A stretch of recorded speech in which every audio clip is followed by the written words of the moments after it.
Hi, hello, how are you all? Welcome to my channel Law Made Simple with me Vidya Reddy. Today, in the series of Law of Taxation, let us discuss about ITC. What is ITC? ITC is nothing but input tax credit.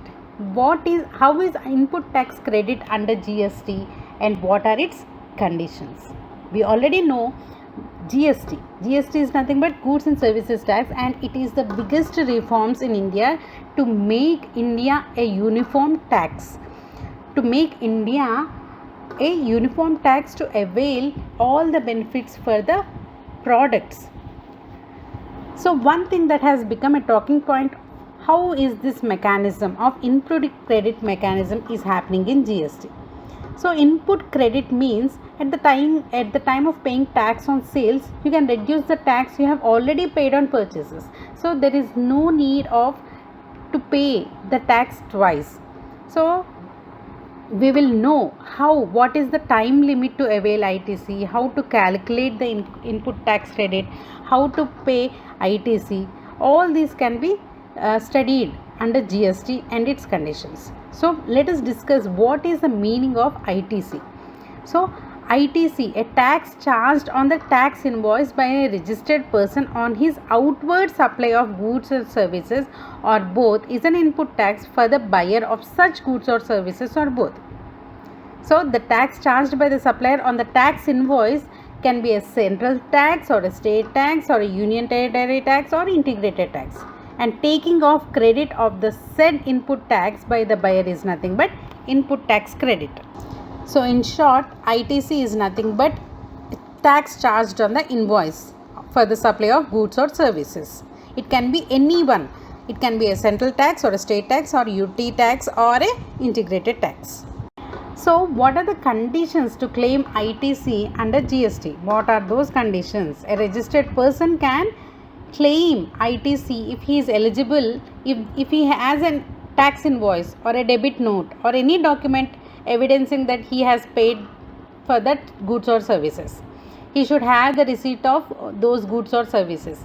He should have the document of transfer of titles of those goods, and the registered person should deliver to the other person by the supplier, and he must have a furnishing written. If the goods are received in lots or installments, then ITC could be availed when the last lot or installment is received. So if he is supplying goods in installments, then after receiving the last lot only he can avail the ITC. Okay. If the supplier failed to supply those goods, if some contingency has happened, the goods or services, if they fail to supply within 180 days from the date of invoice and the receiver has already claimed the ITC, then the total amount will be added to the output tax liability and the interest will be paid on the same. And as soon as the payment of the supplier is made, ITC will be allowed to be claimed again. So if the supplier failed to supply the goods within 180 days and from the date of invoice, then the receiver has already claimed the ITC, then amount will be added to the output tax liability.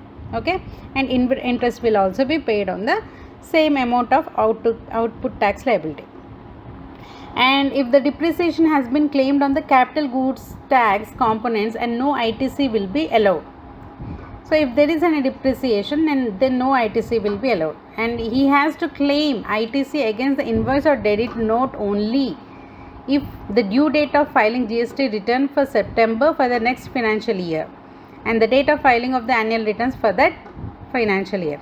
So he can avail ITC against invoice or debit note only when the due date for filing GST is for September for that financial year and the date of filing the annual returns for that financial year. And the remaining two other conditions are, he must have a common credit of ITC and most commonly used for affecting exempted and tax supplies and business and non-business related activities.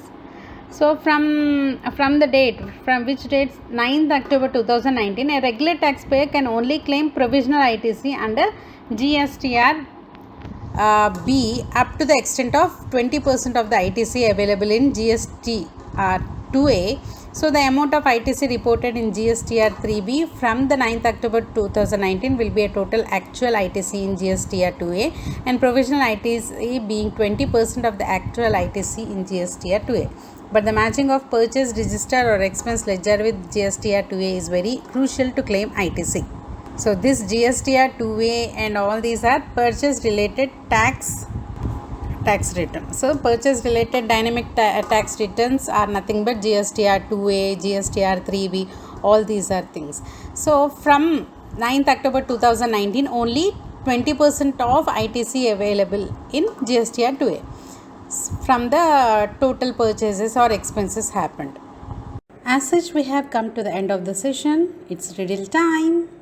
Please answer the riddle in the comment section. Please like, share and subscribe. Thank you.